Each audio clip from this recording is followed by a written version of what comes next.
লোকে বলে তিনি নাকি লাভ গুরু, অনেকের ঘটকালি করেছেন। এবার নিজের দাদার বিয়ে দিলেন অভিনেত্রী অপরাজিতা আঢ্য। সহজ সরল ছেলেকে কে বিয়ে করবেন তা নিয়ে দুশ্চিন্তা করতেন অভিনেত্রীর মা। মনে মনে একজন পাত্রীও ঠিক করে রেখেছিলেন তিনি, কিন্তু সময়ের কাজ সময়ে করতে পারেননি। ছেলের বিয়ে নিজে দাঁড়িয়ে থেকে দিতে পারেননি। তার আগেই তিনি ইহলোকের মায়া ত্যাগ করে পঞ্চভূতে বিলীন হয়ে গিয়েছেন। তিনি বিশ্বাস করতেন মানুষ একা বাঁচতে পারে না, একজন সঙ্গীর প্রয়োজন হয়। মায়ের সেই অপূর্ণ ইচ্ছা পূর্ণ করলেন অপরাজিতা। দাদার বিয়ে দিলেন মায়ের সেই পছন্দ করা পাত্রীর সঙ্গেই। ফেসবুকে মাকে খোলা চিঠি লিখেছেন অপরাজিতা, সঙ্গে শেয়ার করেছেন দাদার বিয়ের বেশ কিছু ছবিও। অপরাজিতা তার পোস্টে লিখেছেন, মা, এটা তোমার গল্প। যতদিন বেঁচেছ কোনোদিন ভালো করে আরাম করে বাঁচতে পারোনি। সবসময় ভয় তাড়া করতো তোমায়, তোমার ছেলের কি হবে। তোমার ছেলে আর 5 জন মানুষের মতো স্বাভাবিক নয়, অত্যন্ত সরল, আর সব ছেলের থেকে কিছুটা হলেও আলাদা। কি হবে তোমার ছেলেটার?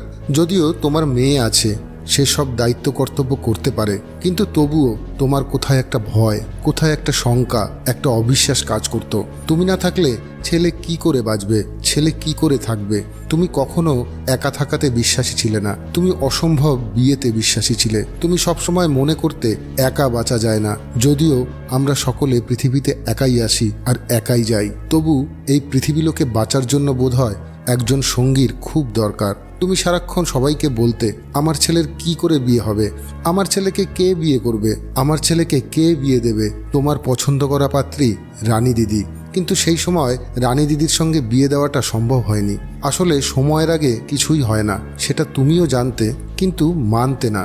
মনে মনে কোথাও অসম্ভব চেয়েছিলে যে এই পাত্রীর সঙ্গেই তোমার ছেলের বিয়ে হোক। পৃথিবীর এটাই মজা, কেউ যদি সত্যি মন থেকে কিছু চায় তাহলে মৃত্যুর পরেও সেটা সত্যি হয়। আজকে তো তুমি শরীর নামক খাঁচায় বাধা নেই, সারা বিশ্বে, সারা অন্তরিক্ষে, সর্বত্র তুমি বিরাজমান। তুমি পরমাত্মার সঙ্গে লীন হয়ে গেছো, এবং আজকে তুমি দেখছো তোমার মৃত্যুর 1 বছর 8 মাস পর তোমার ছেলে বিবাহিত। তুমি আজকে হয়তো আনন্দে আনন্দলোকে লীন হয়ে গেছো।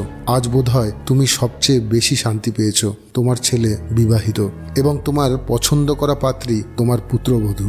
আর আমার শান্তি, আমি আমার সবটুকু দায়িত্ব যা যা তোমাকে বলেছিলাম সবটাই পালন করতে পারলাম। এখনো অনেক পথ বাকি। আমি আছি মা, আমি থাকবো। ঈশ্বর আমার সঙ্গে আছেন। তুমি নিশ্চিন্তে তোমার গন্তব্যে, তোমার আগামী জন্মের যাত্রী হতে পারো। প্রণাম নিও মা। আজ তুমিও যতটা খুশি, তোমার ছেলেও ততটাই খুশি। আজকে সত্যি সত্যি আনন্দধারা বহিছে ভুবনে। তুমি একটা কথা সবসময় বলতে, বেটার লেট দ্যান নেভার। আজ সেটাই প্রমাণ হলো। আরও একটা প্রমাণ হলো, তুমি যতই চাও সময়ের আগে কিছু হয় না।